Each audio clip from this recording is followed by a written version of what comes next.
咦，咁啱嘅。咦係喎，咁啱嘅。你知唔知中心網頁上面多咗好多嘢啊？乜中心有網頁嘅咩？有，你只要去網頁上面打subject.bgca.org.hk 就得噶啦。哦，等我打埋佢先。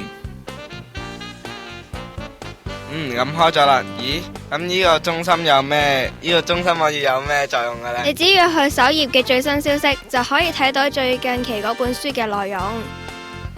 係喎，仲有得 download 添嘅噃。咁但係仲有冇其他作用呢？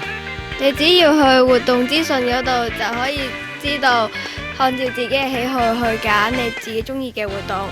頂思考冇字香港，我唔知有冇參加添。咁你咪可以去會員須知嘅會員登入度登入睇下自己有冇。我冇帳號啊，咁點樣加入去呢？你只要去會員須知嘅會員登入裏面，就可以揀到輸入你嘅會員密碼、電郵地址、電話號碼、密碼等，就可以登記到噶啦。咁我打咗佢先。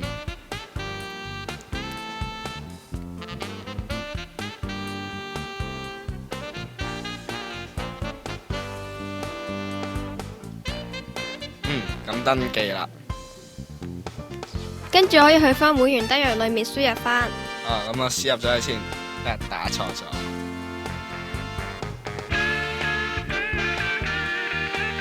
咦係喎，仲有好多嘢喎，有我嘅閱歷。呢個月曆裏面咪可以睇翻你自己嘅活動嘅時間同地點。除咗仲有交記錄添啊！我睇得翻我之前同中心參加過咩活動喎。但係我最後點樣可以除咗呢個網頁之外，點樣知道中心嘅最新資訊呢？你可以喺呢個網頁嘅右下角揾翻 Us on Facebook， 或者喺 Facebook 裏面打深井青少年綜合服務中心，就可以揾到中心最新嘅消息。我明啦。咁你而家識啦？咁我等我翻屋企試下先。